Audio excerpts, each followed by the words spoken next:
Good morning, ladies and gentlemen. I am the chairman of this session. My name is Ismail Serageldin, and I'm from Egypt.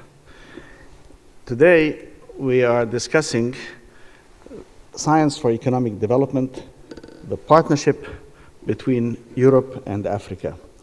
And to present this, aside from the framework statement that I will make, representing Europe, we are very honored to have with us distinguished Robert Jan Smits, the Research DG for the European Commission. Robert Jan Smits is Director of the Directorate of the European Research Area, Research Programs and Capacity at the DG Research of the European Commission. Among his responsibilities are the formulation and management of EU research activities in the field of coordination of national programs, coordination with intergovernmental research organizations, research infrastructures, regions for knowledge, etc., etc. He has held many previous assignments, and he's above all committed to science. He has degrees from Utrecht University in the Netherlands, the Institut Universitaire d'Haute Études Internationales in Switzerland, and the Fletcher School of Law and Diplomacy in the United States of America. And before we go further, Dr. Robert Jan Smits will be leaving us at 12, so this is not in any way a statement about the particular panel. It's just an obligation, and that's why he will speak first after myself. We are extremely honored to have with us Her Excellency Minister Grace Naledi Pandor, Minister of Science and Technology and Minister of Education for South Africa. I've had the pleasure and privilege of meeting her on her home turf, and I'm delighted to be able to welcome her here at this ESOF. She is a member of the ANC since National Executive Committee of the ANC since 2002, Member of Parliament since 1994, and she is a Minister of Science and Technology of the Republic of South Africa since 2009. She holds a BA degree from the University of Botswana and Swaziland, a diploma in education from the University of London, and an MA in education from the University of London, and higher education and leadership from Bryn Mawr, and also a diploma in leadership in development from the Kennedy School of Government at Harvard, and an MA in general linguistics from the University of Stellenbosch. And I could go on and on. But a long experience in teaching, and today, of course, at the top of decision-making in a very special case, which is a developing country with very advanced science capabilities. In fact, we all know that South Africa will be a partner in this vast array for the latest breakthrough in astronomy. We're also very privileged to have our two other speakers who are both ministers of science and education in their own countries as well.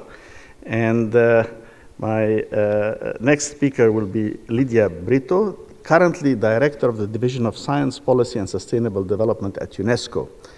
And she holds an undergraduate degree in forest engineering by Eduardo Mondlane University in Mozambique, MS and PhD degrees from Colorado State University, and as the first Minister of Higher Education, Science and Technology of Mozambique from 2000 to 2005, and Deputy Vice Chancellor of the Eduardo Mondlane University from 98 to 2000. She accumulated very extensive experience in the fields of higher education, science and technology, ICT, and innovation policies and programs.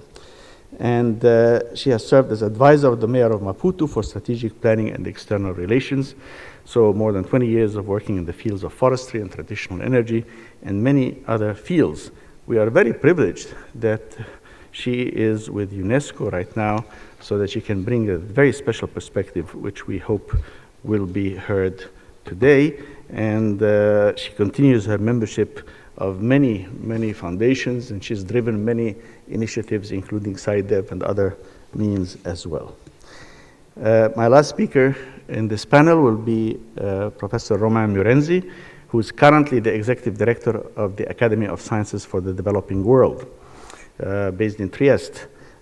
He was born in Rwanda, raised in Burundi, and after graduating from the National University of Burundi in 1982, he taught mathematics in high school before being awarded the fellowship for doctoral studies from the Catholic University of Louvain. He earned his doctorate degree in physics there, and he subsequently became a postdoctorate researcher at the Center for Research and Advanced Training in Scientific Computation in Toulouse in France, and a professor of physics at Clark Atlanta University in the United States. Then between 2001 and 2009, he served as the Minister of Science and Technology in Rwanda. He returned to the United States in 2009 to assume a joint appointment as Director of the Center of Science and Technology and Sustainable Development at the AAAS in Washington, D.C., and the visiting professor at the University of Maryland. And he was appointed Executive Director of the Academy of the Developing Country in April 2011. So, what is it that we want to cover today? Allow me to run through a very fast presentation on the framework for the problem. Prologue, first of all, is that much of what we take for granted is reasonably quite recent. Starting, first of all, that science, of course, has existed from over 5,000 years ago with Imhotep, and later on in the ancient library of Alexandria, and before that, the Thales and Aristotle and others. But the word scientist actually, believe it or not, came into the English language only in 1840, when William Whewell said, we have to find a word for these cultivators of science. It's only 1840 that we have this. Before that, they were referred to as natural philosophers. And the word R&D is not even 100 years old. And yet look how those two words have transformed everything in the world. So the way we do science has been driven in a new and modern format, and I submit that it is changing even more. Why? Because as we globalize, it is possible, if not probable, that we will increase the divide if we do not find a way of ensuring that science serves that bottom part of the picture before you. The world is changing at a very rapid pace, driven by science and technology. And if we continue as we're going right now, there will be have and have-not nations, and local S&T capacity will be an essential part to deal with that, and especially national universities. But Africa today is benefiting throughout Africa from a dynamic younger generation, driven by this enormous ICT revolution, whether in learning or in blogging, communicating, etc. Nobody is isolated anymore. And therefore, we must focus on building up our S&T capacities. And the scientists themselves, 95 academies of science, had done a study in 2004, which we presented, and that was Jacob Pallis, who's the president of TWAS, and myself presenting it to Kofi Annan, Mark Malloch-Brown, and Mampele Rampele, who was then representing the World Bank, on how the report to build capacity in the developing countries, and there are really 5 clusters of recommendations, which I'll run through very quickly. The issue is that we need a policy that not only promotes science, but uses science in policy. Now, this is September 11, 2001 is a very famous date, but who would imagine that the front page of the Washington Post basically has reports about 2 reports by academies of science. Now, which of our journals, magazines, etc. in developing countries would give that much weight to the opinions of scientists? And the scientific community must do its share to interact more with the civil society, with the media, as it interacts with public sector and with the private sector. For indeed, the future belongs to those who make friends with science. So, policy is important. Second part, human resources. That means improving science and technology at all education levels. One of my favorite pictures, a little girl studying in European university, but children in an African school. No desks, no tables, nothing. Now, little girl studying preschool in Germany, rote learning being enforced in parts of Africa. We must do better. We must encourage young people to question. We must base the foundations of science and mathematics. We must move forward. And the content of curriculum must emphasize science and math as a foundation for the STEM disciplines later on, science, technology, engineering, and medicine, which will be very important, and encourage self-confidence and instill learning to learn, how to learn, and focus on problem solving. And we must do all of this at all levels, and we must attract and retain young talent in science and technology. And that means special outreach for women and for minorities. But we've always had a problem of brain drain. And can we turn it into brain gain? Well, this is an interesting observation. It's just a log sample that says the more co-authored papers and the number of foreign-born doctorates in the US, well, there seems to be a relationship between them. But more importantly is why, for the same amount of US foreign-born doctors, some countries get 3 times as much collaboration as other countries. And that means that we need to go back and rethink of the critical role of our universities in building bridges with other institutions of learning, not just in granting certification and degrees, and to teach the values of science to our students: truth, no fabrication of data, honor, no plagiarism, honor creativity and imagination, the contrarian view, dare to ask, a constructive subversiveness that challenges the existing order, and the tolerance of engagement with the new ideas, however wild they are, and the arbitration of disputes based on evidence. Now, these are societal values that profoundly transform society for the better. And science can inspire and move the imagination, and the international scientific community, which is really one community because everybody knows everybody else's work there, is truly a cultural force. And thus, I think we need to make sure that the international community assists those in Africa to build up these values in their own countries. We need institutions. Will be centers of excellence that can be parts of virtual centers of excellence to promote networking, regional consortia, competitive grants, and promote the values of science. And that will involve North-South collaboration and South-South collaboration, because ultimately the best capacity building is by working together. Lastly, there is a public-private interface. Public-private interface is important because the private sector is driving over 2/3 of global R&D. And there's a public domain for science and there's a private domain for science, but to work across boundaries with the poorest developing countries in Africa, we will need to rethink how IPR and technology transfer can work together. Imaginative solutions to IPR and copyright issues can be found so that we can really have S&T-driven development nodes for economic development that will include intellectual clusters, industrial clusters, and regional revitalization. So these science, technology, and innovation development clusters will include business, academic, and government, and will in fact be done with African effort, but with European support.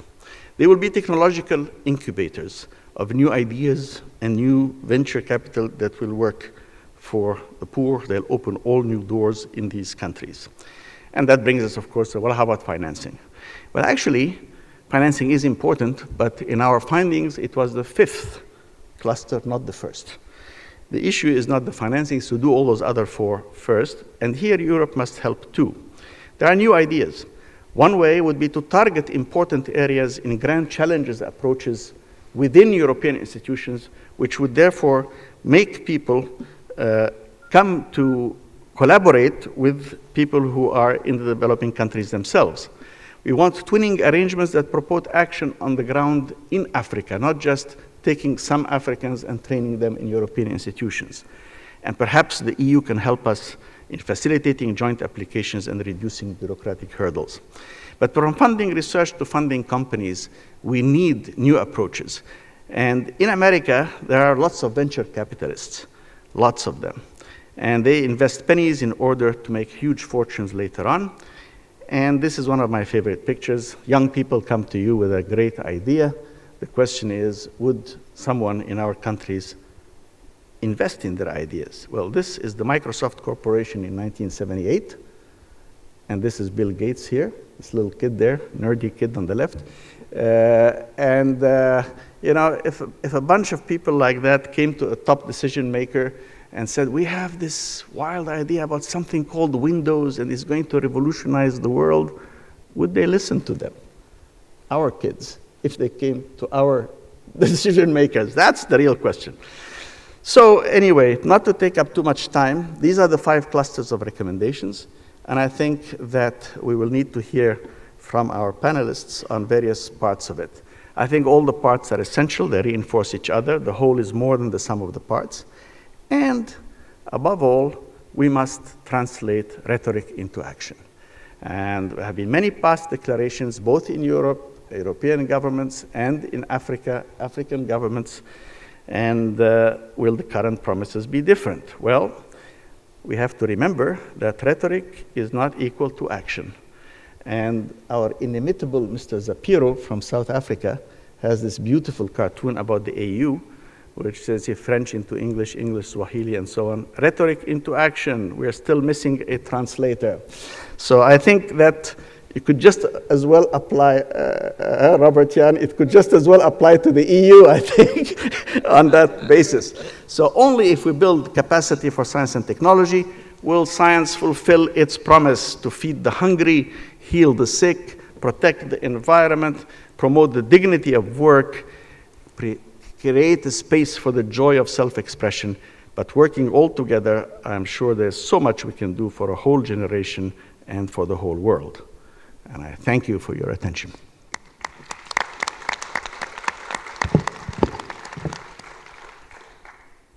And now, dear colleagues, without further ado, allow me to call on Her Excellency Minister Pandor.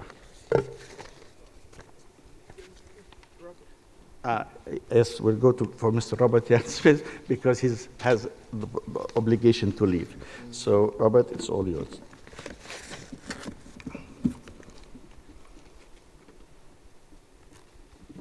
Let's take that. You manage? Yeah, I think so. That's a real partnership, isn't it? Yes, indeed. Partnership in action.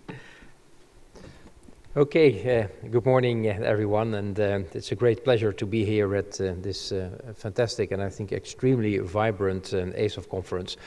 I would like to say a couple of words about the Africa-Europe partnership activities, because there is a lot going on.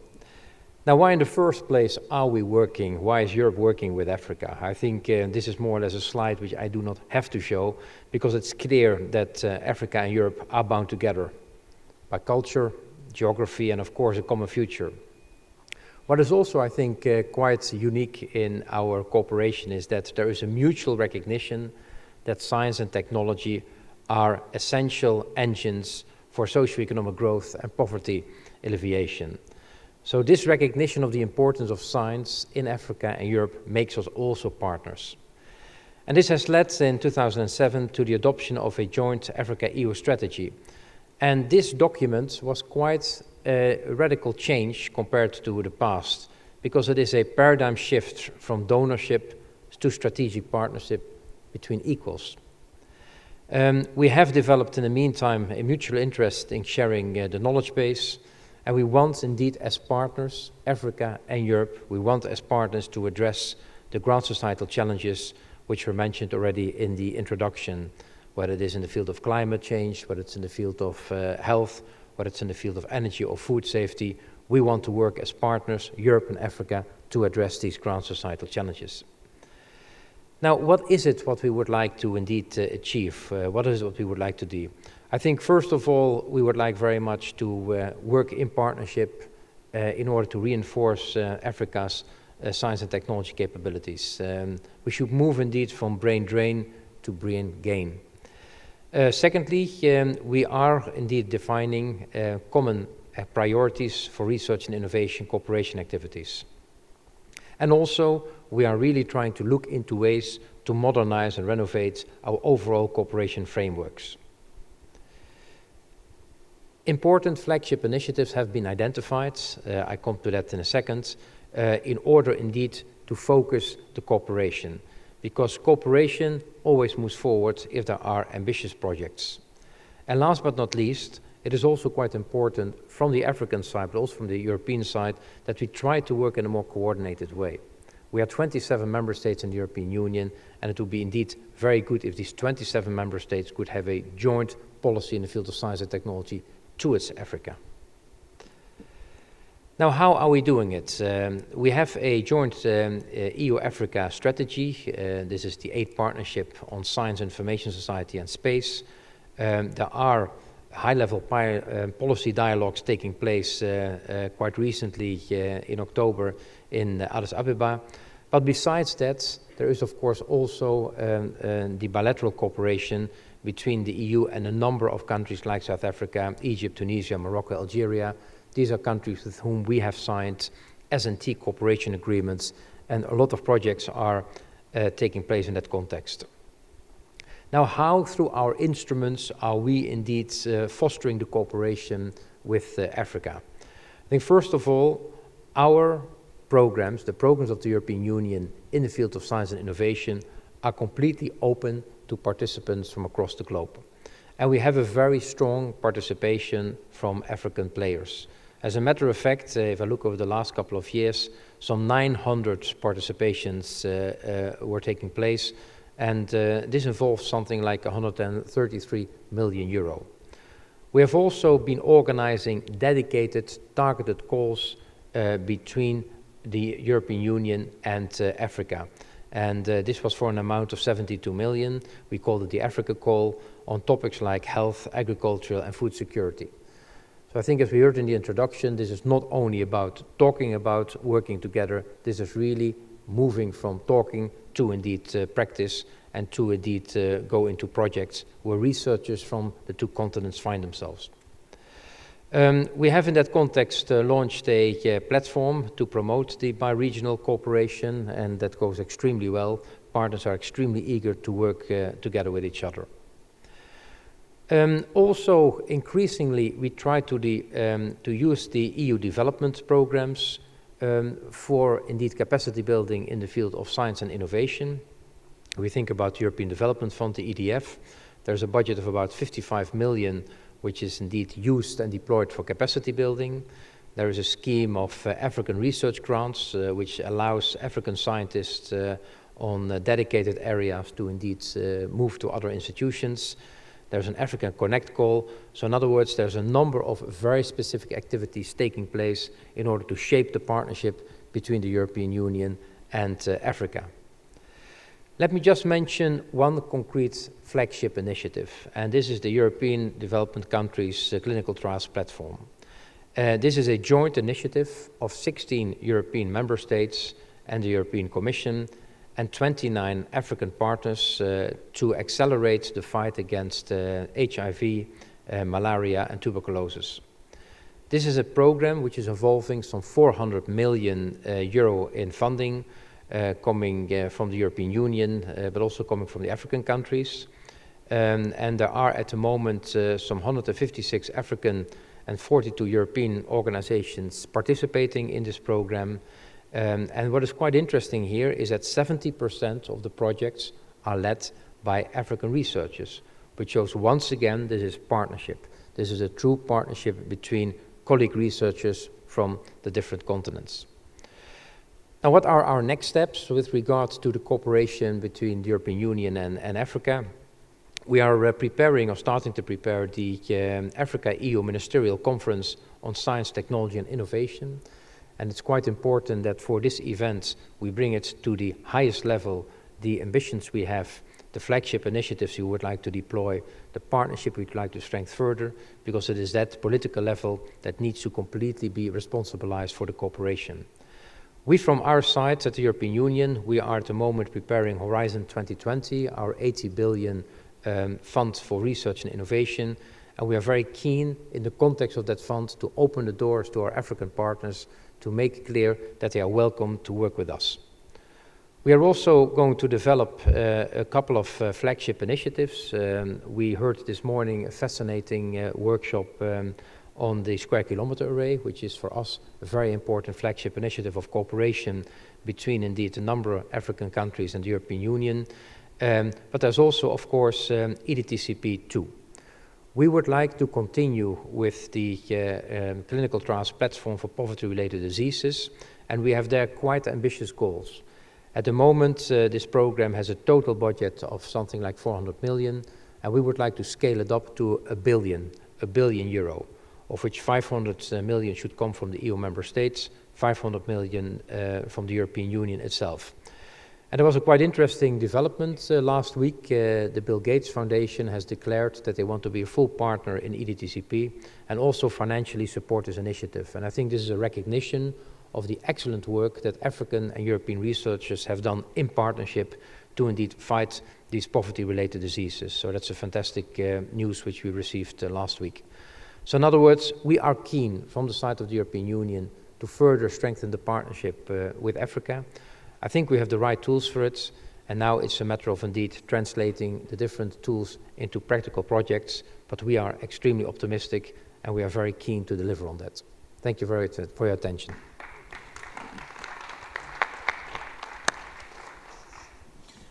Well, thank you both for the brevity and the content of that presentation, which is right on target. And now it is my pleasure and privilege to call on Her Excellency Minister Pandor.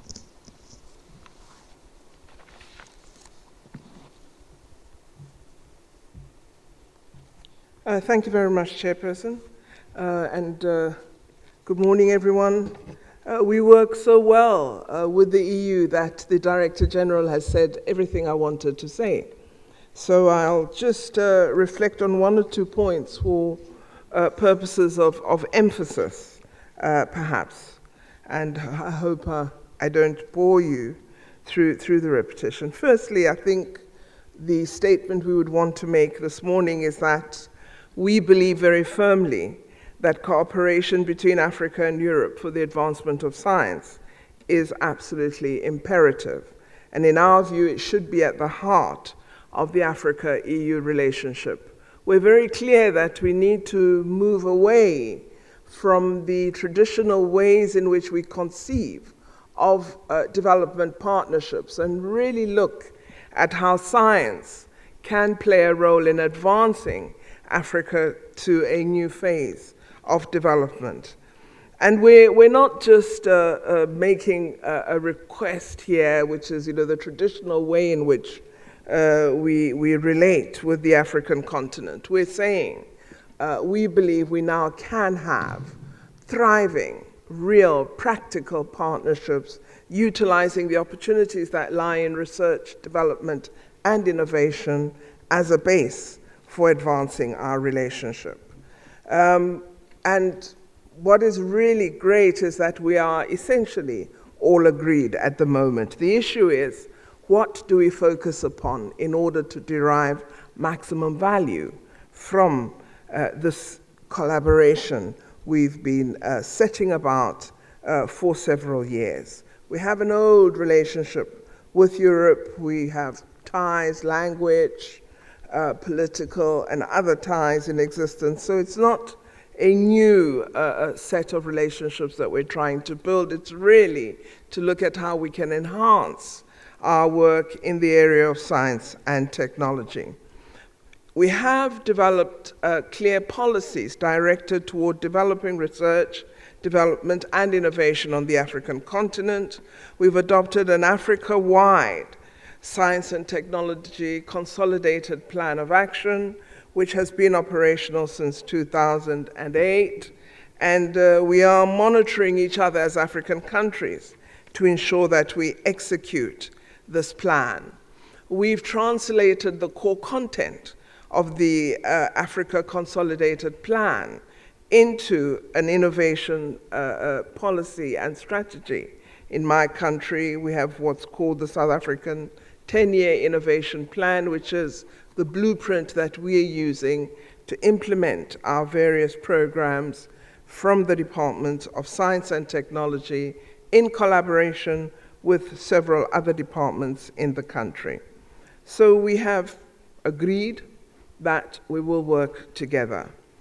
We, of course, address global challenges that confront us as Africa and Europe, but also are trying to address local challenges that we must attend to as Africa. So we would straddle a range of areas of scientific activity, from climate change to addressing the pandemic of diseases that confront many countries on the African continent, to moving toward greater utilization and exploration of the opportunities offered by renewable energy sources on the African continent.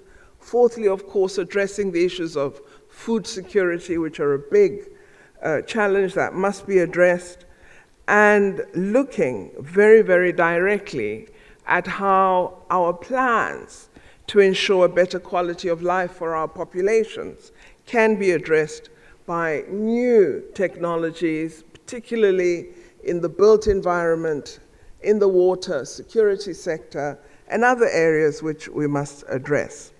What all of these subjects imply to us is we've got to be very, very careful that we do not have fragmented project approaches to the partnership we want to develop. We've got to be very clear that we have a well-designed, well-conceptualized strategy that is linked to delivering real opportunity and real concrete results to the various countries on the African continent.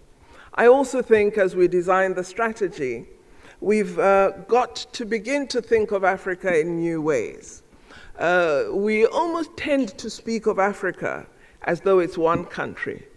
There are 54 countries on the African continent, very different, with a diverse set of capabilities, diverse challenges, and our strategy as we shape it must address this diversity in very clear terms. Thirdly, I believe one of the areas that is imperative for us to give attention to is that of human capacity, human capital development. We must ensure that we have the human resources able to execute the strategies that we wish to undertake in and through this partnership. We need to have more young PhDs, we need more master's graduates, we need the pipeline of maths and science success from the school sector to be far larger than it is at present. So while we do wish to have partners working together, it must be at a level of equality that allows African scientists to play a role in the programs that we will implement. A fourth area is, of course, you cannot do all of this if your higher education sector is moribund.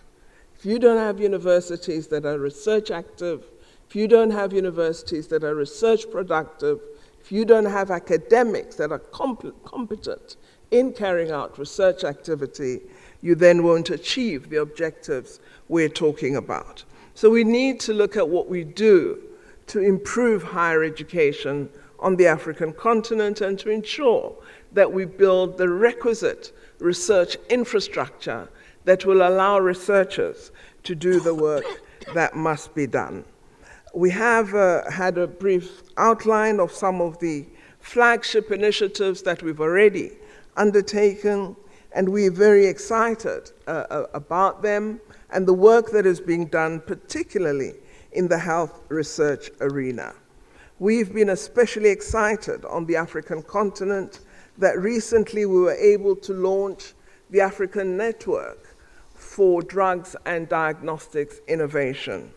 And as we did the work, we discovered, somewhat to the surprise of many of our partners, that many African academics are doing really excellent health research work, which tends to be ignored and neglected due to inadequate financing or poor research infrastructure.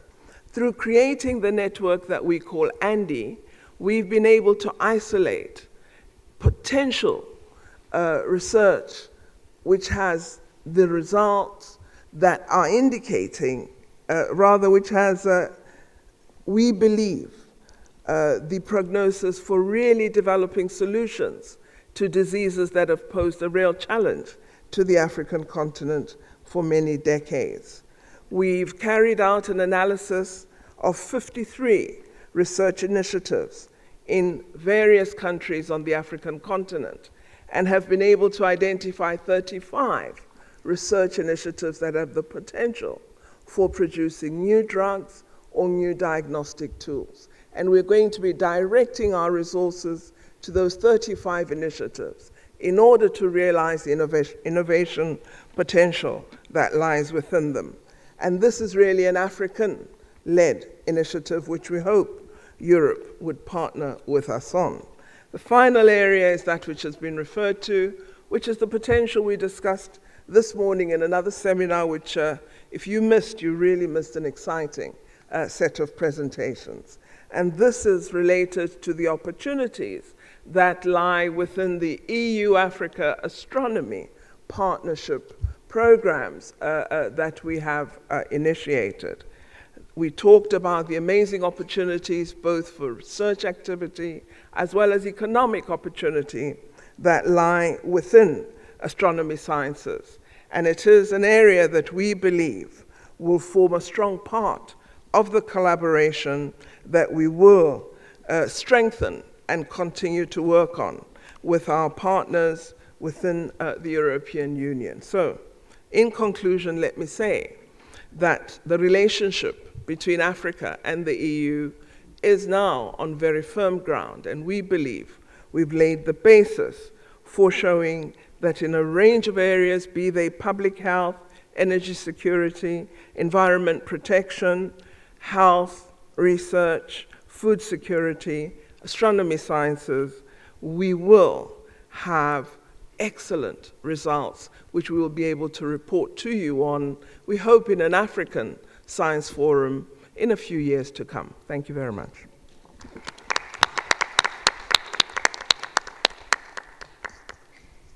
Thank you, Your Excellency, Melissa Pandor. And now I would like to call on Professor Lydia Brito.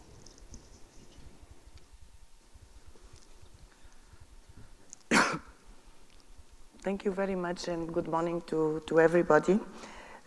I'm going to frame my presentation maybe in the larger arena and really looking at the global level and what's happening with humanity, with the planet, drawing a little bit on the Planet Under Pressure conference that we had this year before, and as preparation for Rio Plus 20 and coming from Rio. I thought that would be interesting to discuss this very important collaboration between two regions that have traditional cultural, economical ties, but really to discuss that in a world that is changing. Well, the first is just to remind us where we are living. We are living in a world that is globalized more than ever. Whatever decision we take at local level have global impacts and vice versa. We are really facing quite a lot of uncertainties, both related to climate and extreme events, but we are also facing crises that are coming almost in a repetitive way, and when we think we are over one crisis, another one is coming. So the uncertainty that we are living really is also creating a much bigger space for science and technology, but at the same time, and as we saw in some of the pictures presented by our chair, the divides are there, and in some cases they are increasing, and we have much more exclusion than before. Even we are quite influenced by the digital revolution. This has also increased some of the divides. And really what Planet Under Pressure brought together is that we are living in one hand a time of urgency.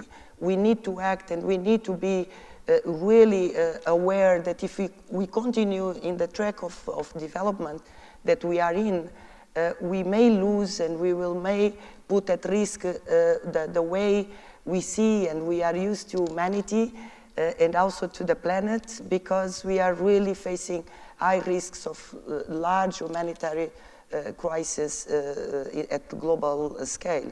But at the same time, I think what was very important, and it was a very strong message to Rio Plus 20 from the scientific, global scientific community, was that at the same time, we also know enough to act and to really come up with concrete and alternative solutions to develop and to guarantee that we bring the transformation that we need in order to have a much more sustainable development. And really the first, I think, message that the global community brought in London and then later in Rio was that we really are in a new geological era where man is really the major driving force that is changing the planet, and that we are really reaching very important thresholds that we don't know what will happen if we cross those thresholds in terms of temperature, acidification of oceans, the loss of biodiversity, and so on. And furthermore, this is happening in a world and in an Earth system that is absolutely interconnected and interdependent. And this is not just about the physical component and the biosphere, but it's also about humanity. Whatever we do as societies in different parts of the globe, whatever decisions we take as political leaders in different parts of the world will definitely have good or bad influences in other societies elsewhere in the globe. And also the importance of understanding why the existing international system is not really delivering, in terms of addressing the global changes. So really what we are talking about is new perceptions and in terms of responsibility, and also to build a much stronger planetary stewardship. But if we are living in interconnected world, then of course we need to look at interconnected actions and solutions. And one of the issues that was very clear again in this meeting was that, of course, scientific and technological advances can come up with alternative solutions, but they are not enough. We need really to talk about social transformation. We also need to look at the kind of research that we do in order to address development issues. And that is really putting forward new approaches to research, and also how to build and strengthen the interface between science and policy.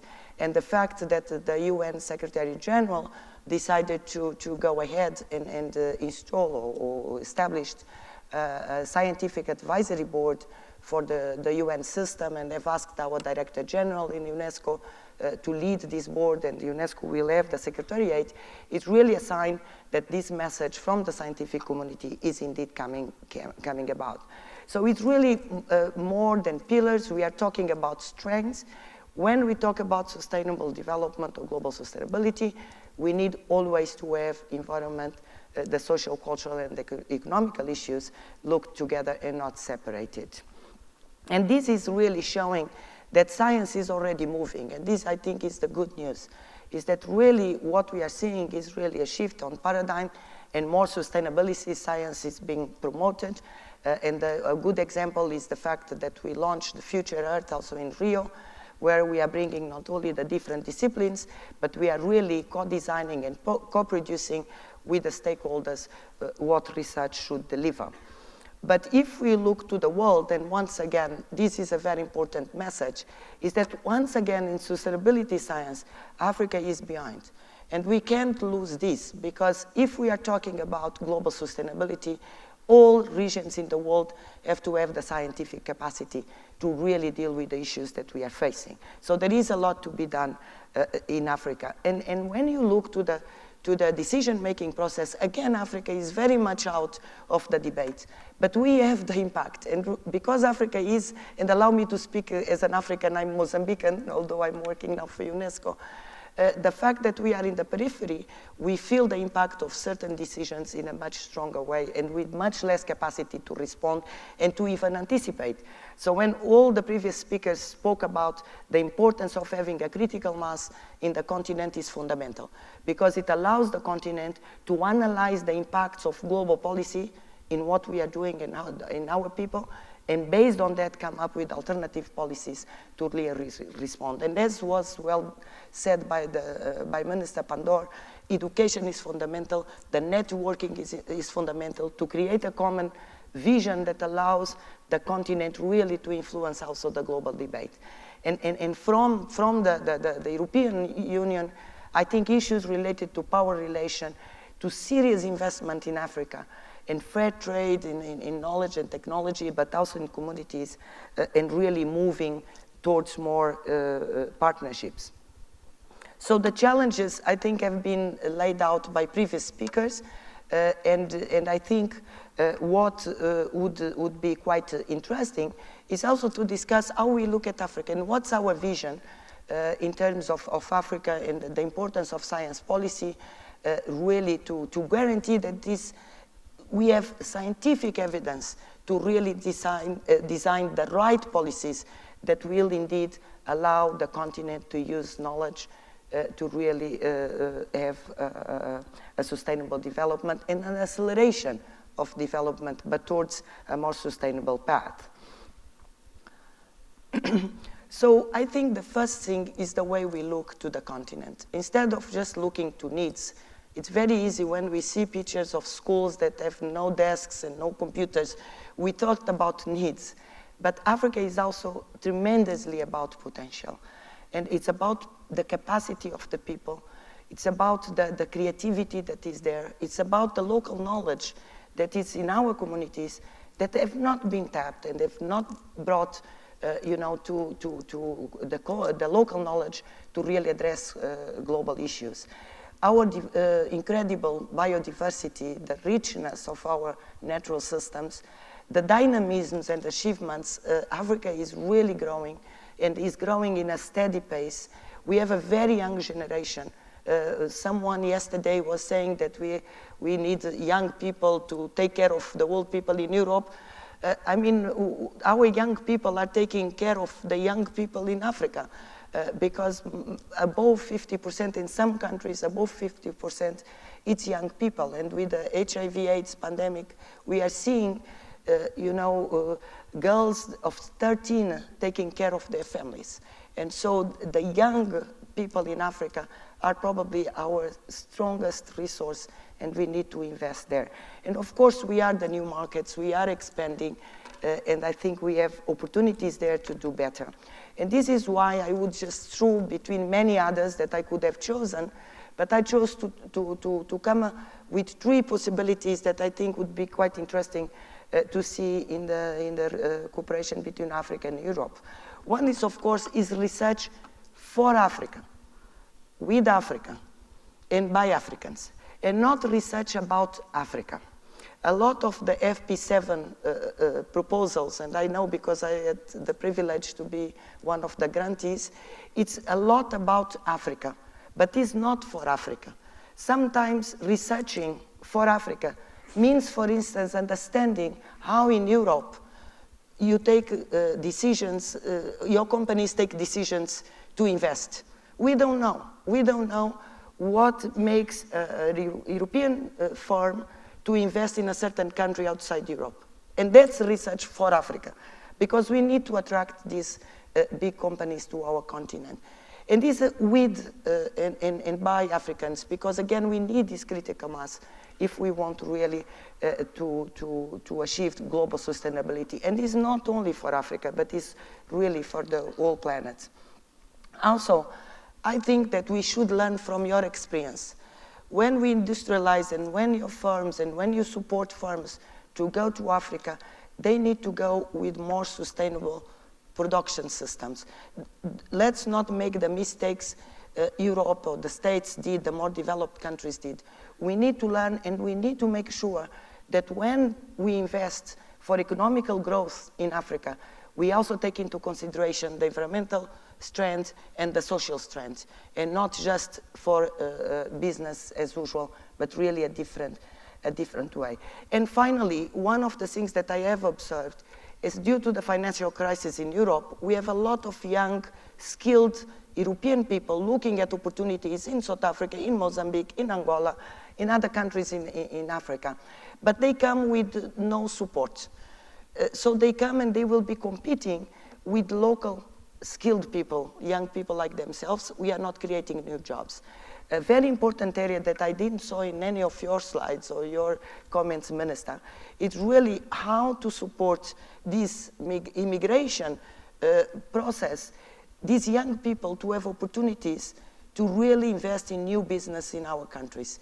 Because this way, they would be really a plus for our countries. We need human resources. It's very good that young people with skills are coming to our continent, but we need to guarantee that they have a framework of investment that allows them really to realize their potential and together with the young people in our countries really to build sustainable business in the future.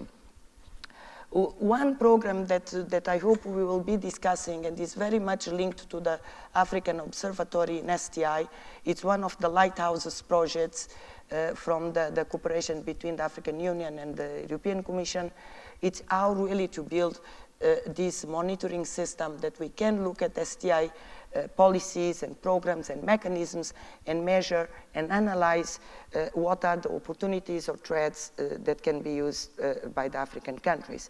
And it's really mapping the whole process of science policy and coming up with a very friendly, interactive platform for policymakers to take decisions.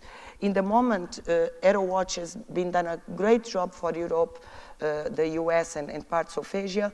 We have been working and we have online the SpinLac for America, South America and the Caribbean, but we hope that together we really can cover the world and really create this global discussion through this interactive platform.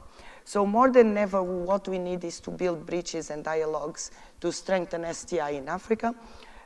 And I'm sure that together, the European Union, of course, the African Union and the countries, and UNESCO, it's more than ready to work with all of you to really build and to unleash the potential that the African continent has, not only for itself, but also for the rest of the world. Thank you very much for your attention. Thank you, Professor Brito. And now I call on our last speaker, Professor Romain Murenzi.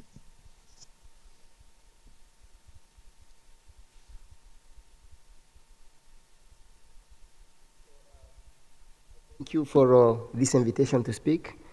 And I think that the Euro-Africa partnership in science and technology should happen in a sector-wide approach to science and technology. And many things have been said, and I think really building capacity, human capacity, is the key. I thank Professor Cunningham for inviting me, and also the other speakers. Africa has challenges, as we all said, the last speakers: food security, water quality, energy security, biodiversity loss, infectious disease, population growth.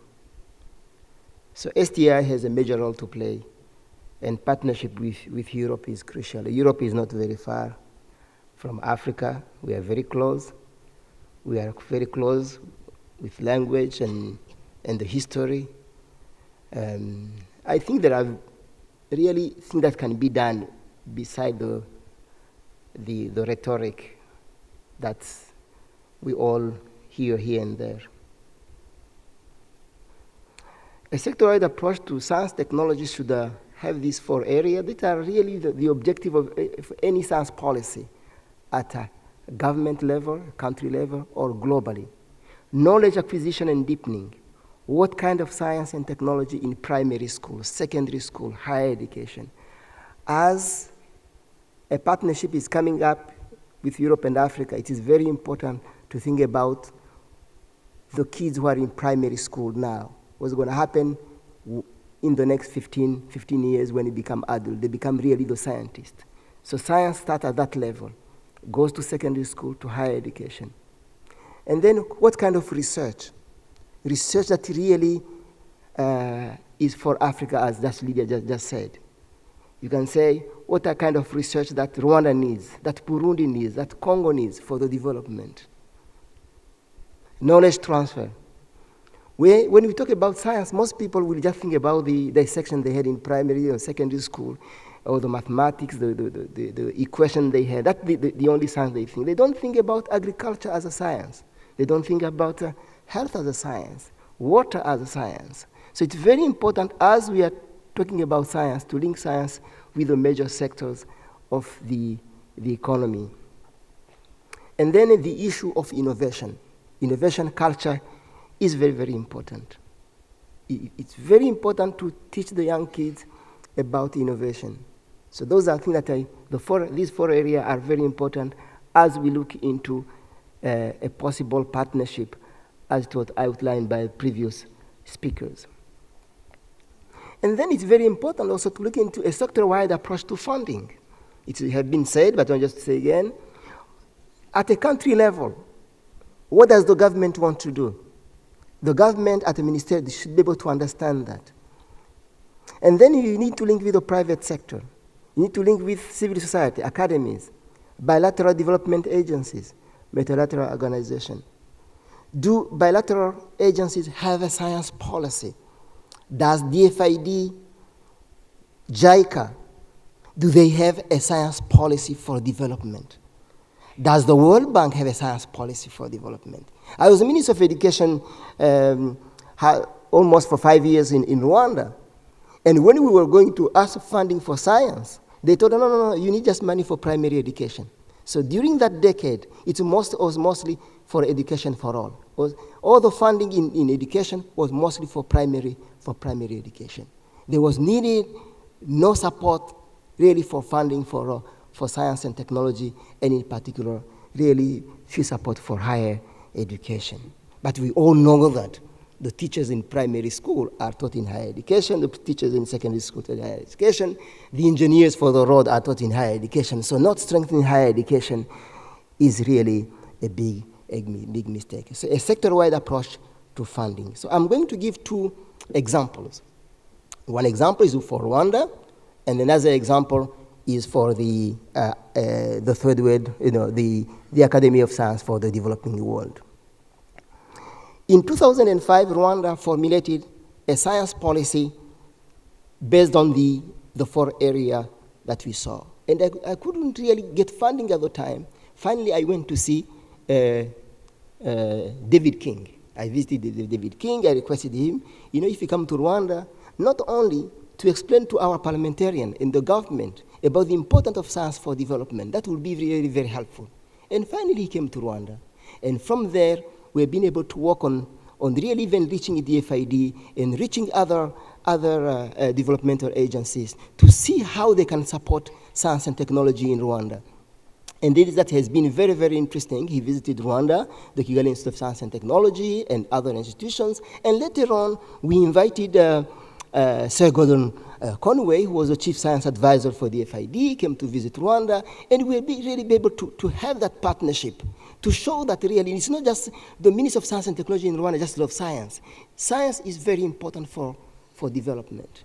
And throughout the decade, actually, we made a lot of contact with Europe and with South Africa. When I arrived in Rwanda in 2001, actually Rwanda, we were living most of the time, we were asking food from the World Food Program.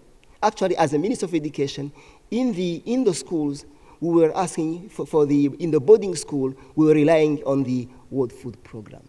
But by the end of the decade, Rwanda is exporting food. And this is science and technology in the making. So you can go and see some examples on the internet. You can see some publications there. And then, of course, you have the advocacy of the president, and he made a presentation at AAAS, at the Royal Society, at the Consumer Electronics Show in the US, in Las Vegas, and other places. Very, very important. Another example of partnership is Italy and UNESCO. Italy, which is a European country, support the Academy of Science for the Developing World to really build science capacity in the south. So what they did an agreement between Italy and UNESCO. This means Italy gives the core funding, and the management of the funding and the administration is done through UNESCO. So there are many things that are being done in the south. I will focus some of them for Africa, but this is a good partnership. Trieste is located, TWAS is located in Trieste, and we have five regions. We have an office in Alexandria, and at the library, an office in Nairobi at the African Academy of Science, an office at in Rio for Latin America, for Central Asia, South Asia, and Southeast Asia and Pacific. There are more than 1,000 elected fellows, with 85% coming from the south and 15% coming from the north. We have 96 African fellows. But these fellows, they're elected scientists who are doing real science in developing countries. We have built an infrastructure to be able to build science capacity. Training. You cannot talk about building science capacity in the South, and in particular in Africa, if you ignore higher education, as the minister just said. They say that in this decade, there will be more than 10 million students more in tertiary education in Africa. Even if you say that you're going to have one teacher, one PhD for 1,000 students, you will need 10,000 PhD. If you say one for 500, you need 20,000. Is Africa training 20,000 PhD for the next decade? I'm not seeing that.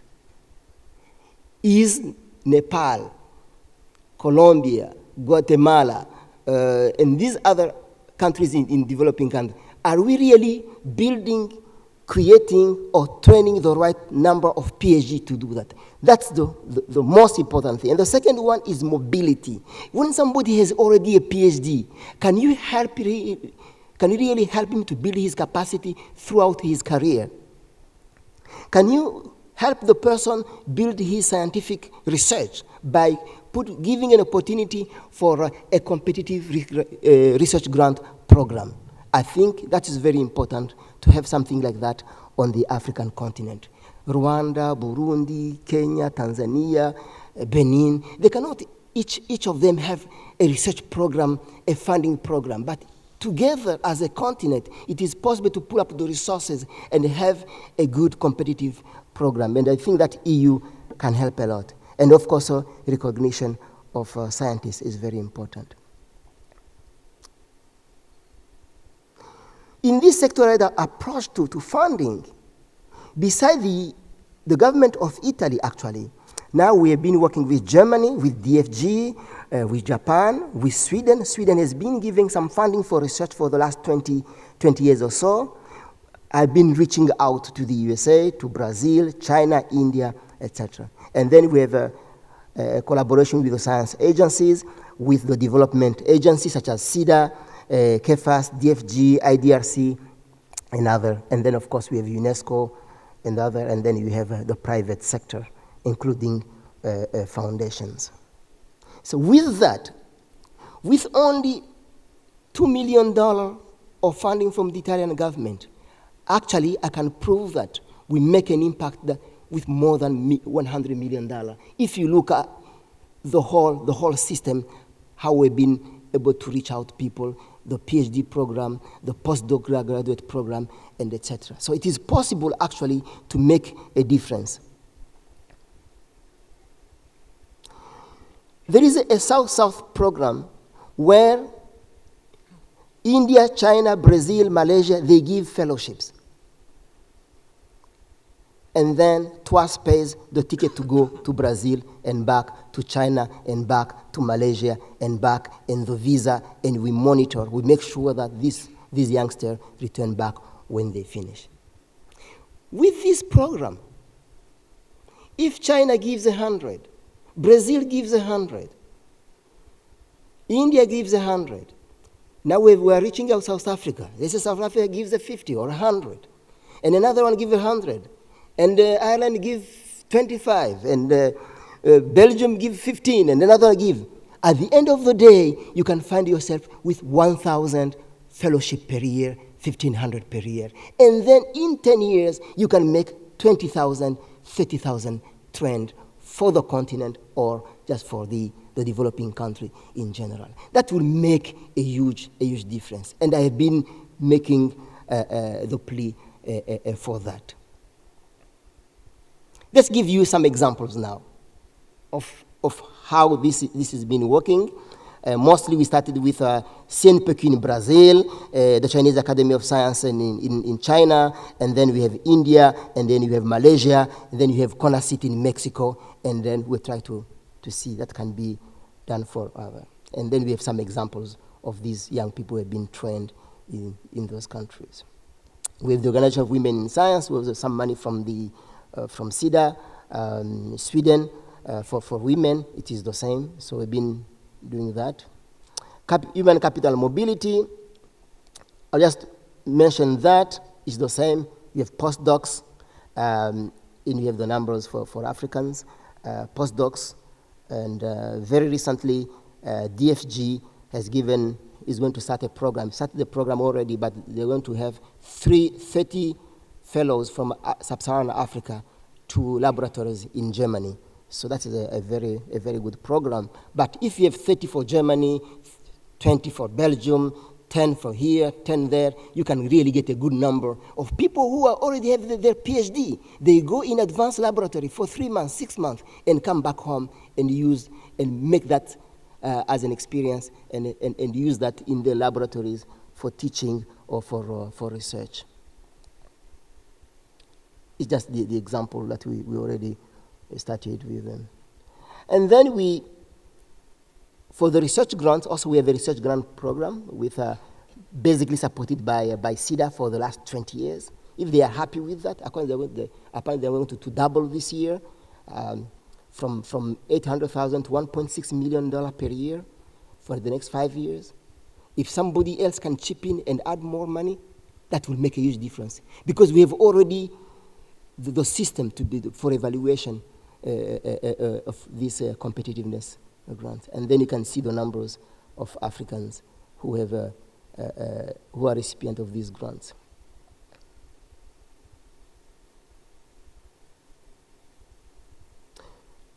There is a video. Just the video. I'm just showing you an example of somebody going through a program. And I thank TWAS for this opportunity to share my experience. Actually, my work with TWAS started in 1999 when I got the TWAS fellowship. And in 2002, I defended at the University of Ibadan, Nigeria. In 2006, I got the TWAS grant. And with that grant, I was able to set a kind of a postdoctoral work in my department. In 2007, I got the Young Athlete Fellowship that is terminating this year for my session.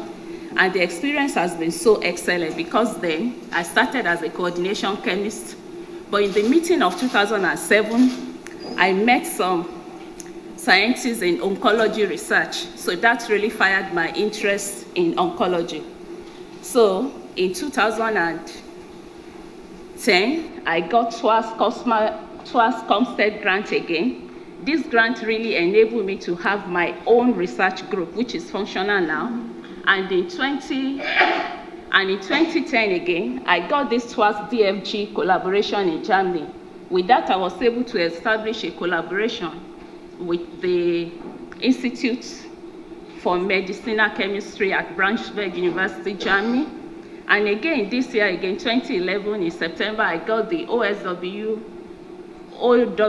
Award for Women in Science and Chemistry for the Sub-Saharan Africa. I can actually testify that if not for the TWAS Fellowship and the grants that I've received so far, I wouldn't have been able to come this far. So in a nutshell, I thank TWAS for positively impacting on the development world, on the developing world. Thank you everyone for listening. So on my last slide, I just said expand the fellowship program to more than 1,000 per year. It is possible. Increase the mobility.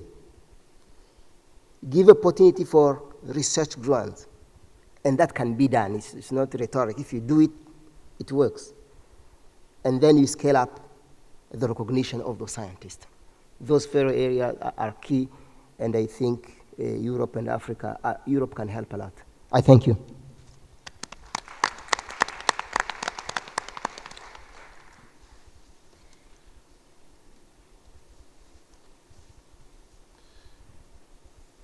Well, thank you, Romain. As you will note, all our speakers have adhered to their time limits and even more. And by the wave of a magic wand, Mr. Robert Jan Smits has been transformed into his colleague Jean-Claude Bergelman. So welcome, Jean-Claude. And now I think it's appropriate for us to open the floor for comments and questions.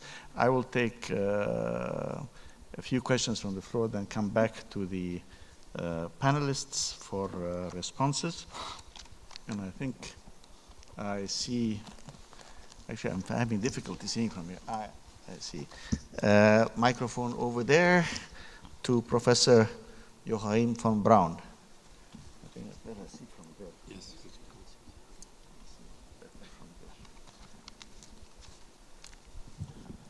Thank you.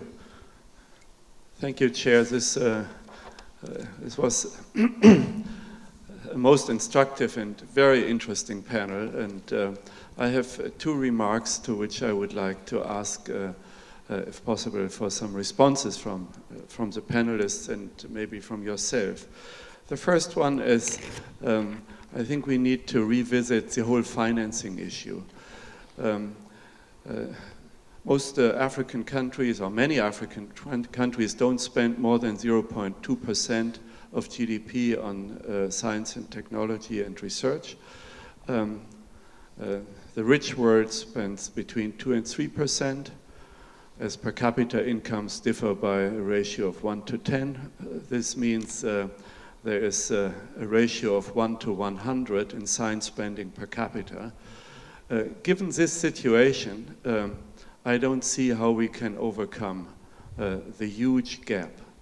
And as we all agreed, as Mr. Smith said, R&D and science and technology is absolutely essential for stimulating sustainable growth.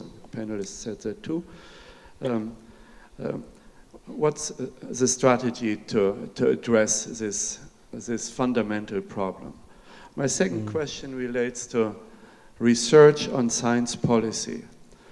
I think we have heard very interesting frameworks on how to design science policy for development. Maybe Mr. Morency can dwell a bit about what are best practices. We have done a bit of research into that at my center. I'm a professor at University of Bonn, Center for Development Research.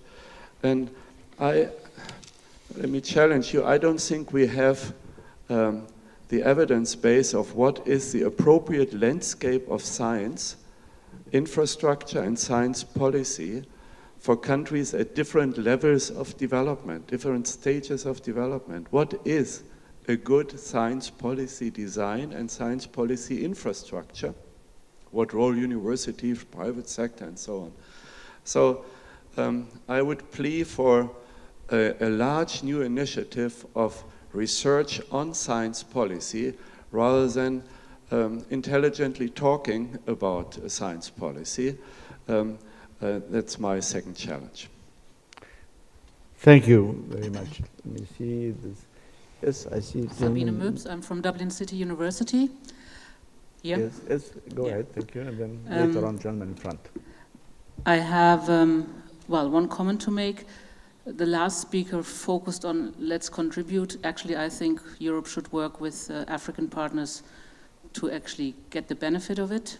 I talk to a lot of people in my area, which is somewhere in the triangle of engineering, computing, and learning.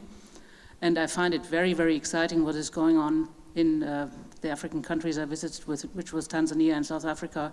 Anything on the mobile phone, I think collaboration there would be very, very interesting. Then I have not so much us Europeans bringing something to Africa, but actually Africa contributing a lot interesting research. There are a lot of real problems in Africa with real solutions while we play around with the mobile phones because we don't really have these serious problems. Then I have a question that relates a little bit to yesterday's discussion, which I thought was a bit lame, about open access for academic publishing. Maybe some of the speakers could comment on that. Do you see a chance that the relationship between Europe and Africa becomes a little bit easier, not only for the flagship programs, but for all researchers, if there is more open access? My impression was a lot of the people I talked to, I would like to collaborate with, had the problems that they don't have high-ranking journal publications because they don't have enough access to it. If they don't have enough high-ranking publications, you cannot go on a Marie Curie fellowship because the institutions won't be ranked high enough because of a lack of these publications, or they are just not recognized enough. So how are you going? Do you see any necessity to change that? And there is a question, a last one, to the EU DG. There was mentioned 133 millions and then 72 millions as the big budget for research with Africa. What was that in percentage of the total FP in the respective program? Because it was pointed out that it was such large and major partnership with Africa. I wonder if it really reflects a large part of the budget. Thank you. Gentleman in front, please. This row, and then the gentleman in front again. Hello, thank you for... please identify yourself. My name is Mengistu. I'm a PhD student in Denmark, University of Copenhagen. My question related to the human capital development. As we all know that number of students, master and PhD students going out from Africa to Europe and Latin America or North America are increasing from time to time. But the number of PhD or master students going back to Africa is, I think if I look at my own country, I'm from Ethiopia, like every year, my rough estimation is like around 500 Ethiopian master and PhD students are going abroad to take their master education, but the number of people who are actually going back to their country is very, very low because there are a lot of opportunities out here in Europe. So my question is what the African governments are doing to attract back their own people who are trained abroad. These people going abroad are actually the best people who are from learned in African schools. So yeah, that's my question. Thank you. Gentleman in front, please. Good morning, and thank you again for your presentations. My name is Podrigo Maracu. I'm the Education and Research Manager with Intel. But we're a technology company that depend on a pipeline of scientists and technologists. So one of the problems that I deal with is the whole area of generating that pipeline. You referred to the issue of growing a STEM, a science, technology, engineering, and maths culture in Africa, and that needs to be done from the tops down, which is, and by the tops down, I mean at the top of the pyramid you have research and development, and you have higher education, but you also need to grow it from the bottom up, or you can't feed the higher education. And I'd be interested in hearing what initiatives are being taken to develop that from the bottom up, and if I may, based on some of our experiences, is to make some suggestions. One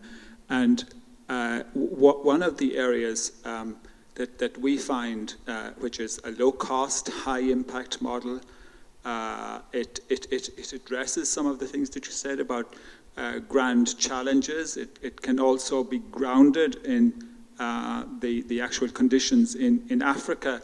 And also it's in the informal sector, and I refer to the whole idea of building up a network of science fairs. And I'm aware that there are already initiatives in South Africa, and there are initiatives based out of the library in Alexandria. Yes, indeed. I suppose I'm interested in hearing from the panel what your ideas are about that particular model. Okay, thank you very much. And let's see, Professor there, please. Thank you. Please identify yourself. Yes, my name is David Strangway, and I'm from Canada, but originally from Angola. I'm here representing the International Association of University Presidents, and I guess my question and comment is a couple. I would like to pick up on the point that was raised about how can we get these people to come back to Africa and to stay and build the capacity in Africa to attract people to come and stay and build the PhD pipeline. The second question I have is, having visited a number of countries in Africa, it's very clear that there is an enormous pressure for undergraduates to get degrees and to go to universities.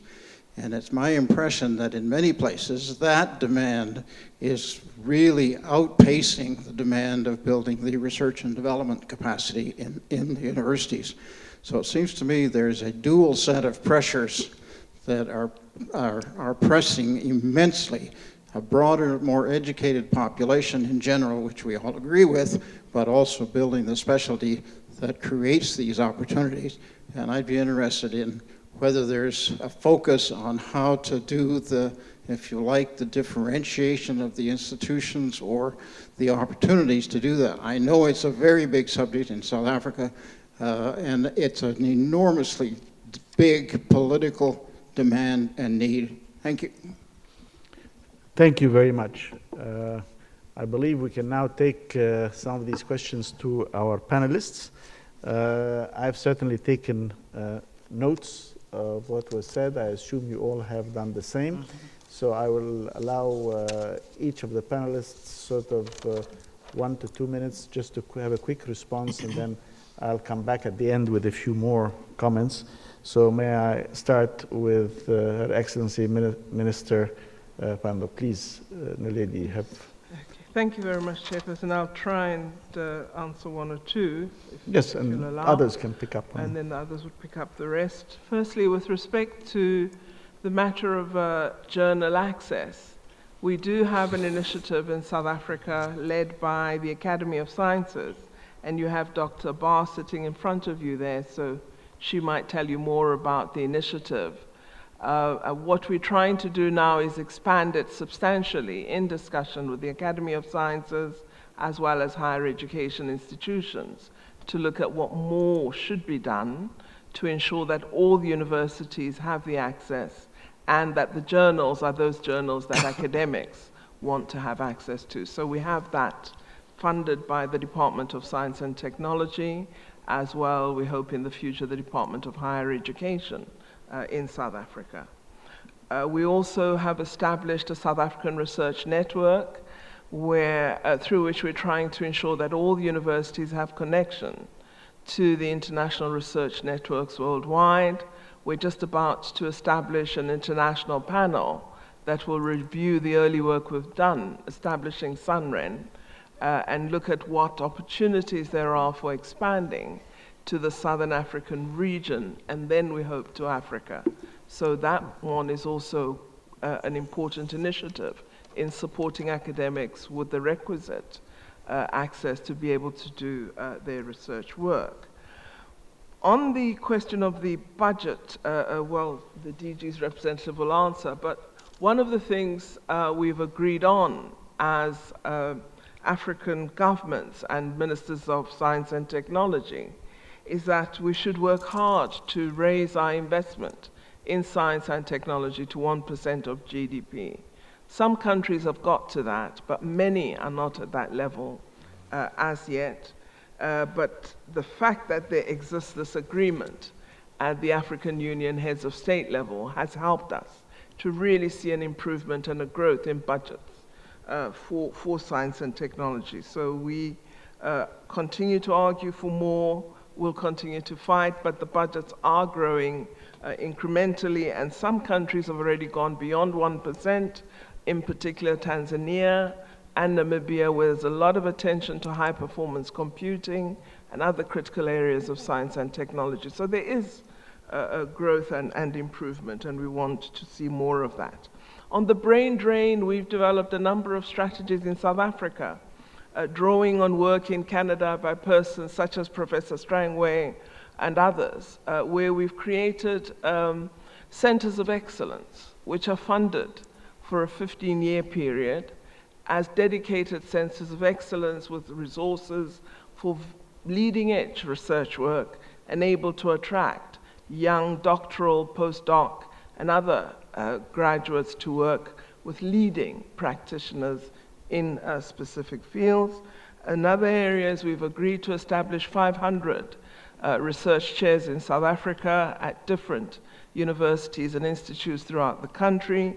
We've already established 294, and they're really beginning to get us some of the Africans in the diaspora, but also an international pool, because I think diversity of intellectual mix is very, very important. So we're finding that the caliber of candidates we're getting for the research chairs and the centers of excellence really prove that these two instruments are important ways of addressing the loss of intellectual capital that we'd experienced for many years. And we've really been astounded at the quality of candidates we've been able to attract, given the certainty of resources, the institutional capacity, and the long-term investment government is prepared to make in these resources.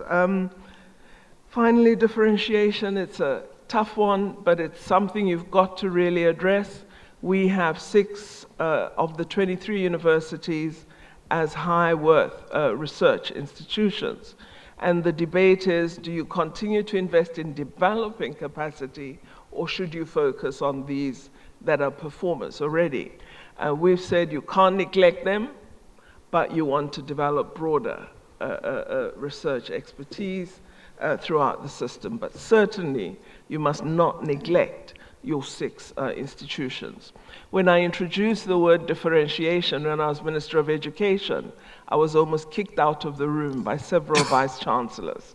And so I was absolutely thrilled late last year when we had a meeting with vice-chancellors that it's become an accepted term. So we hope it will develop into something exciting in South Africa. Well, thank you very much, Minister. Mr. Jean-Claude Bergman, would you comment specifically on the question of the 133 and 72 million? Yes, well, if you come, the 200 million, and it's even a bit more if you count everything that could be counted there, is you have to measure it on the 60 billion more or less, which is the overall framework program. So it is of course not what in the ideal world it should be, but it still is very significant. And do not forget that the return in terms of knowledge going back is not quantified into that. So I would say that the effort is significant, and it makes indeed Africa as one of the major players, international players, in our framework program. There is, as you have clearly seen in our Director General's speech, there is a huge commitment to do more. Will it be in direct support or not? That's an open question. As you probably all know, it's not a given that we will get our own budget as we proposed it. But okay, if we assume that it all goes, then there is a big push there. And I think the model, the examples the Director General gave on the EDCTP, the clinical trial platform, is a good example of how things could mobilize significantly more. We're talking about 1 billion here, money than a traditional mechanism as the framework program can do. And I personally think, and I think our Director General thinks like that as well, believe that we should push much more for this kind of public-private partnership type of constructions, which are indeed based on a win-win approach. Because to pick up that question, as flagged in the presentation, in 2007 there really was a paradigm shift. Is a big word, but there was a shift made from a donor attitude to a collaborative attitude, and that is, of course, in the first place, win-win. And I think the two examples for that has been quoted here, the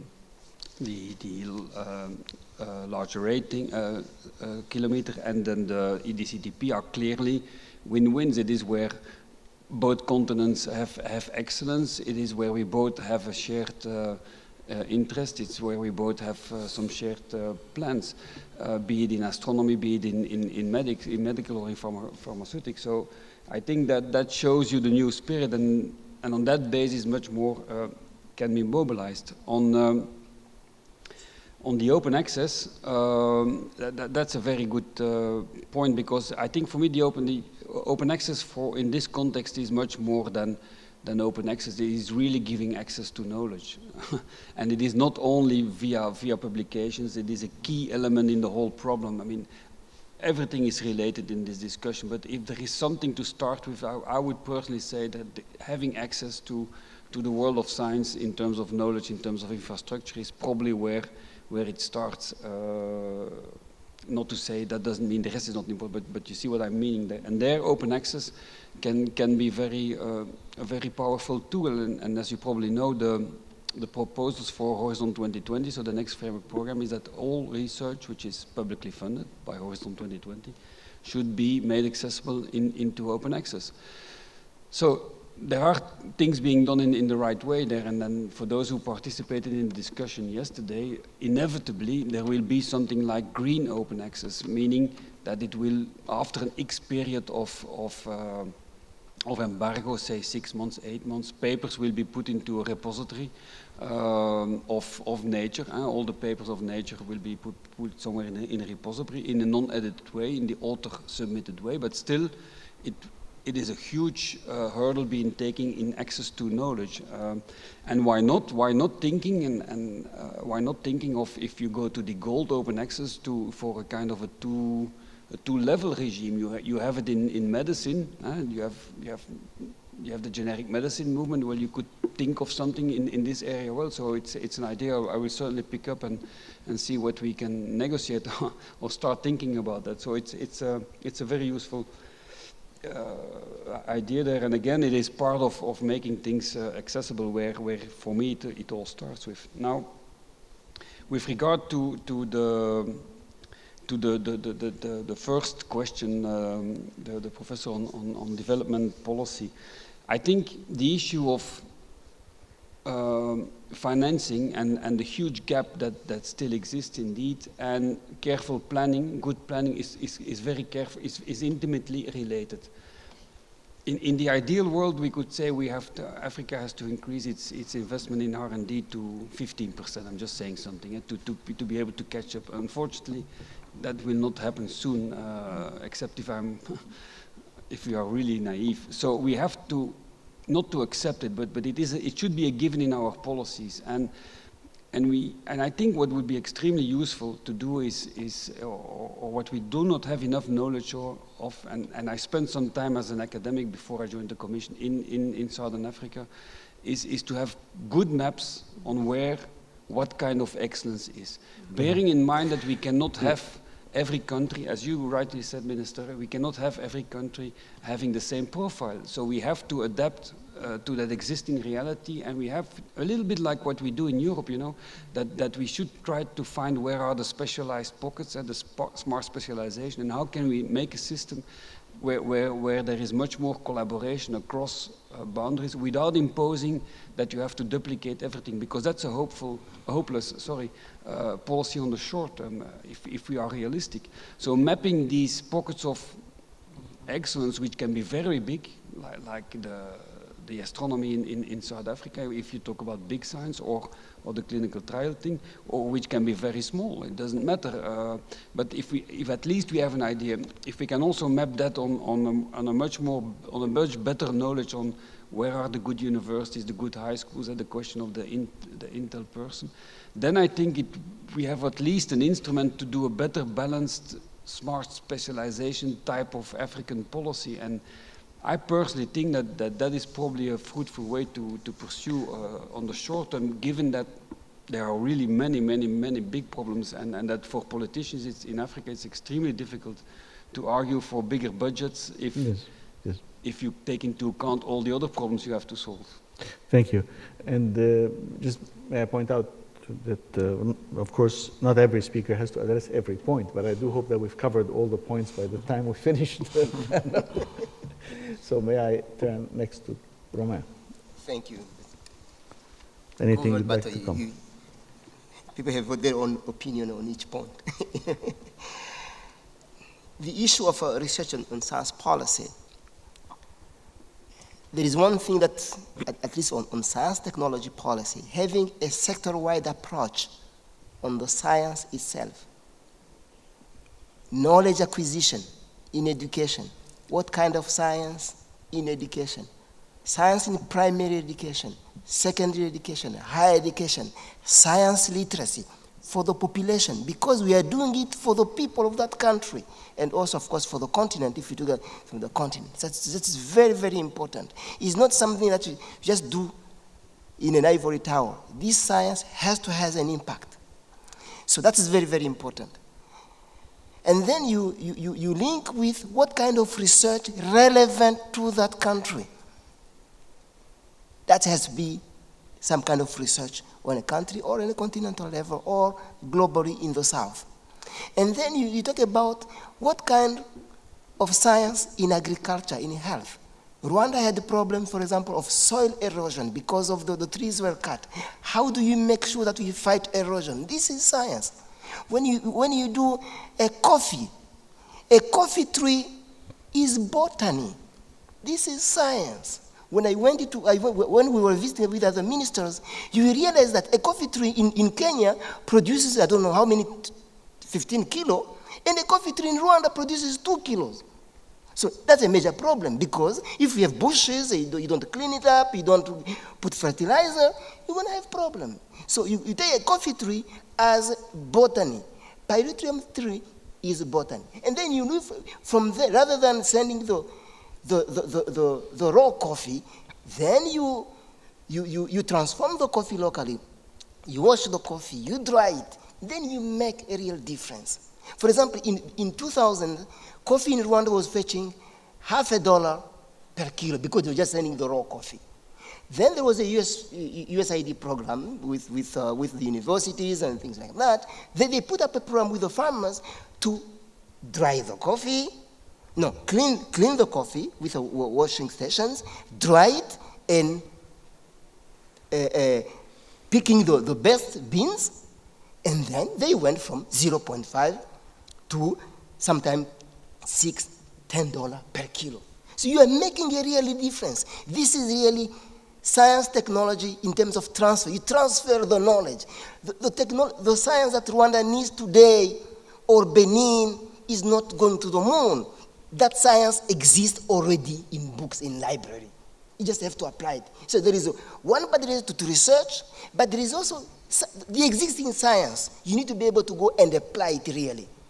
And then you need to put your people on the innovation side. You need to make sure that when you're doing science literacy globally in the country, you teach your people, of course, at the national level, in schools, in university, on the issue of innovation.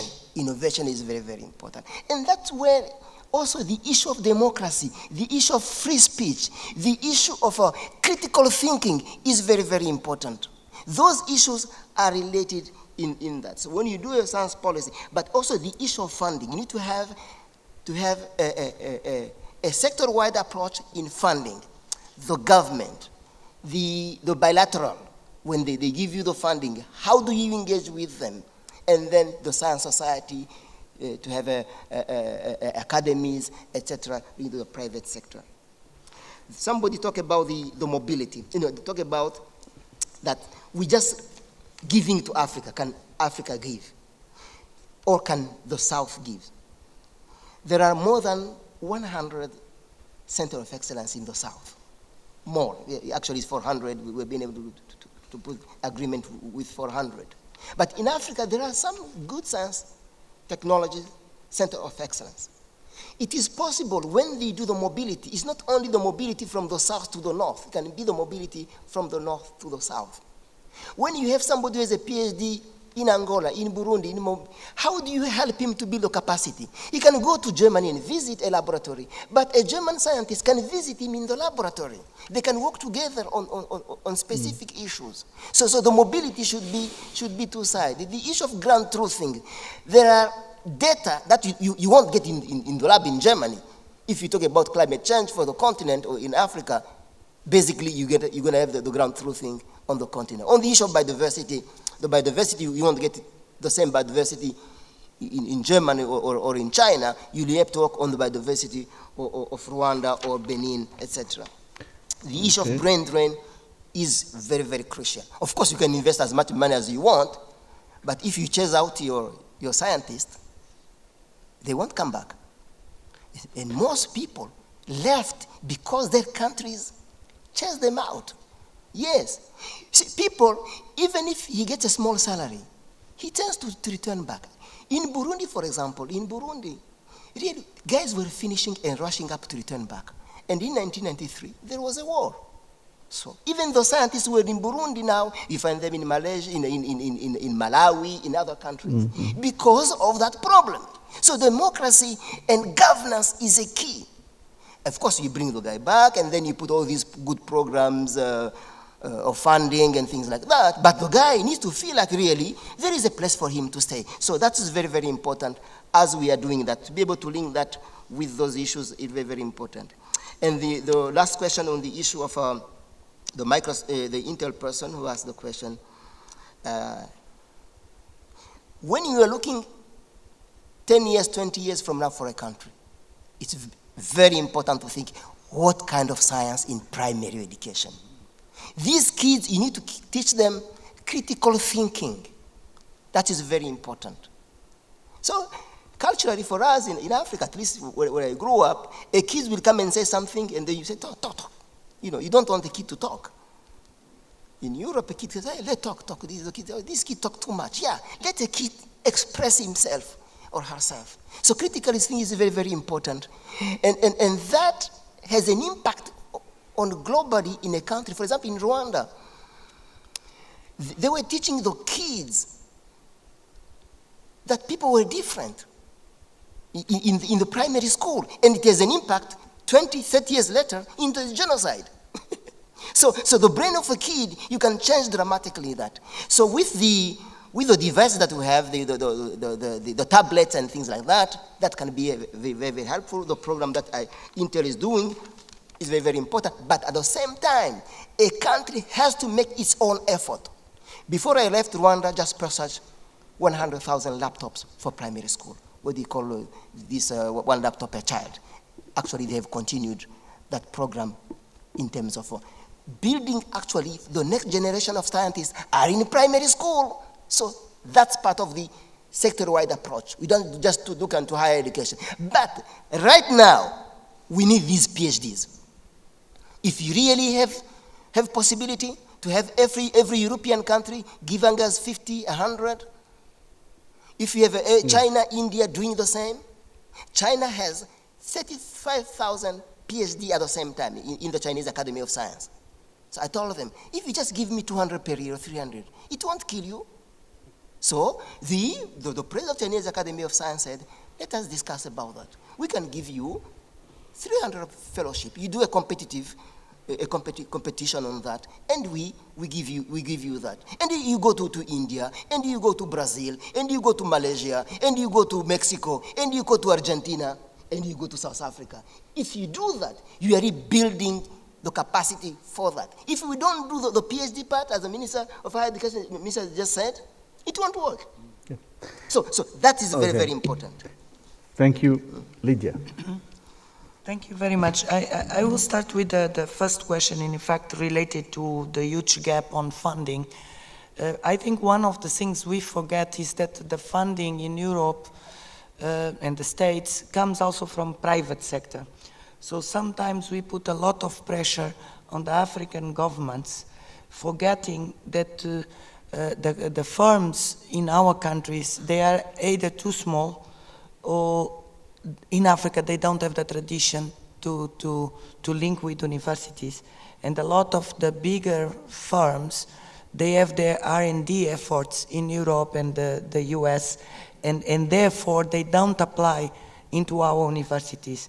So this, I think, is an important point also to think, and of course the African governments have to come up with solutions where part of the taxes that these firms have to pay should go to research in the country and building, as Professor Morenzi was mentioning, the postgraduate programs that we need in our universities. Also, another thing Minister Pandor mentioned, that there are already countries going up to the 1% from public funding.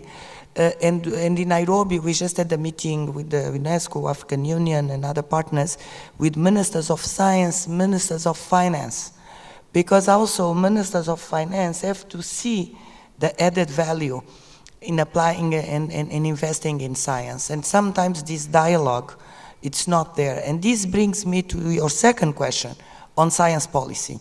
And it's pity that you probably missed our meeting in Bonn with the UNESCO National Commission, when several German institutions came to discuss with us, and we had a one day on science policy.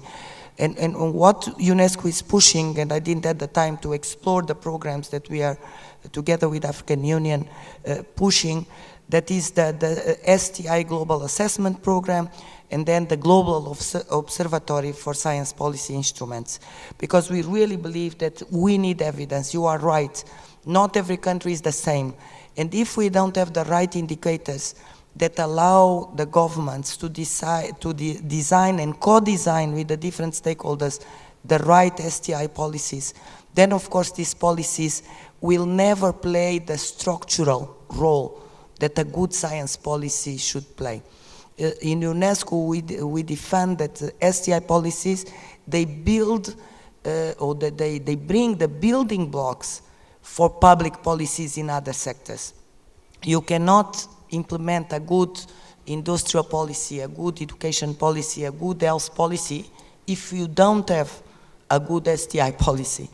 Because as Morenzi mentioned, it's about human resources, critical mass, creation of knowledge, spurring innovation, technology transfer. And that are the pillars to build the other public policies. And so clearly these things are also linked. If you don't design a science policy that is seen as a driver for national development, if you are not able to permeate the national agenda with science, technology, and innovation, it's going to be very hard for a Minister of Finance to really say to the Minister of Science, here is the money.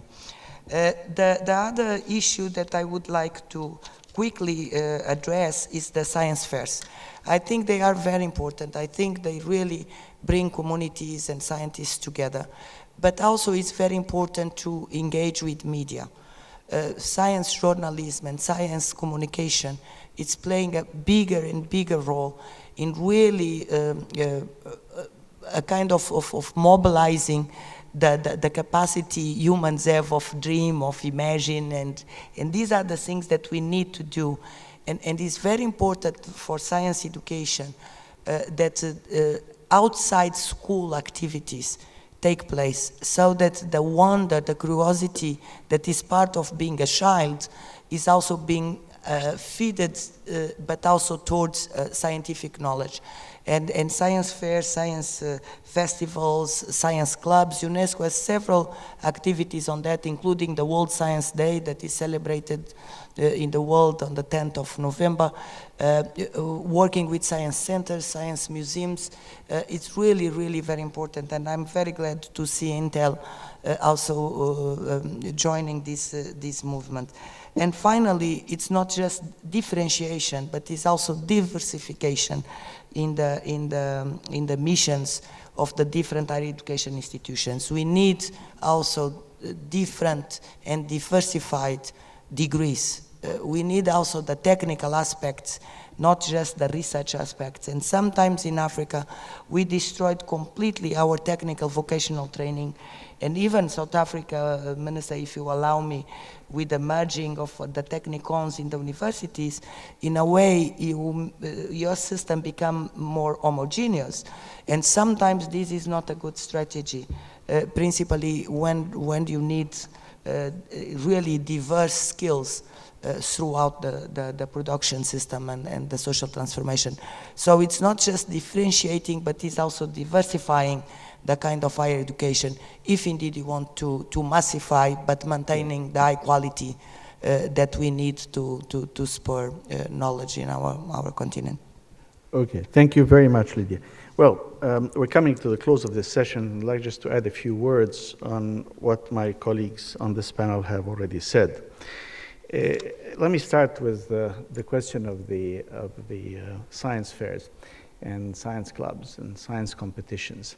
They're not just to create that panel, but they also help identify young talent. Now, it's very important to remember that 80% of the world's population is in the developing countries. And if you have a lot of oysters, you're bound to find a lot of pearls. The question is, do you recognize the pearls when you see them? Or do you let them die where they are?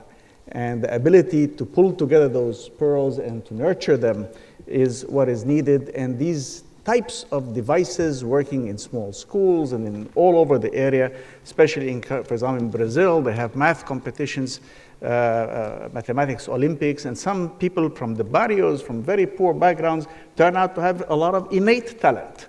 And the ability, therefore, to recognize that innate talent and to nurture it specifically is one of the ways in which developing countries can build up a talent pool very rapidly, I think, over time.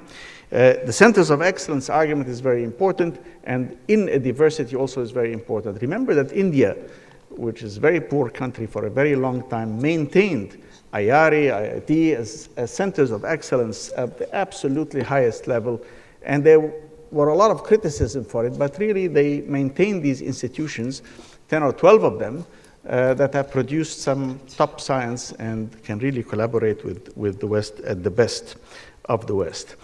But we do need, I think, several other quick things.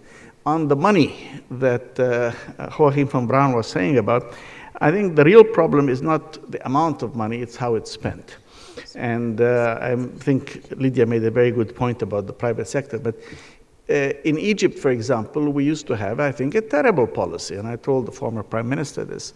It's a policy of institutional entitlement. So there are, 93 national labs. So everybody got this. Well, maybe we'll add to this budget of last year, you had 100, now you get 102, and you get 98, and so on. But the starting point is that this is an institutional entitlement, and it's called money spent for research, even if it is spent for a lot of mundane things. What we need really is to differentiate quantity and quality, and really get a competitive merit-based system in there around areas of priority in order to get really bang for the buck, so to speak, because simply paying institutional salaries that grow with time is a very dangerous thing, and many developing country institutions have the same problem. Just to give you an example, in the creation of the new Library of Alexandria, which is a brand new institution, the entire budget of the Library of Alexandria has been, everything spent on the library has been less than 1% of what was spent in the budget of the higher education institutions. Now, if you had added 1% to the budget of the universities in Egypt, nobody would have felt it at all.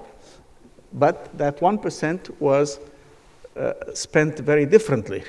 So in effect, there is no reason why we couldn't have had 10 libraries of Alexandria. 10% of the budget of the universities in the aggregate budget of Egypt is not that big. But if it was just going to be spent in the same conventional bureaucratic way, you wouldn't feel it. So I think that this is an important issue. Now, there's been several comments made about the issue of what sort of visibility and access to information. I think we really need new thinking on this, totally new thinking. I think the mechanisms of knowledge itself are changing. I gave a number of lectures at the National Science Foundation, where I was on their advisory committee on these issues. It's not just the fact that the format that we put it online or not. It is the manner of thinking, the utilization of image and video, 3D, other mechanisms in which to communicate the knowledge itself, which is going to transform the manner in which knowledge is presented, transformed, shared, and communicated. And in addition, of course, we're discovering what the NSF in America called transformative research in convergence areas. So, well, you had chemistry, biology, now you have biochemistry. But imagine right now we see BINT, bio, info, nanotechnology merging together. They bring different disciplines together. And the conventional administrative structures, both in the West and in the developing countries, are not necessarily geared to do the best focus on these very rich areas where a lot of the innovations will take place and where a lot of the rest will happen. IEEE costs $110,000 a subscription per institution.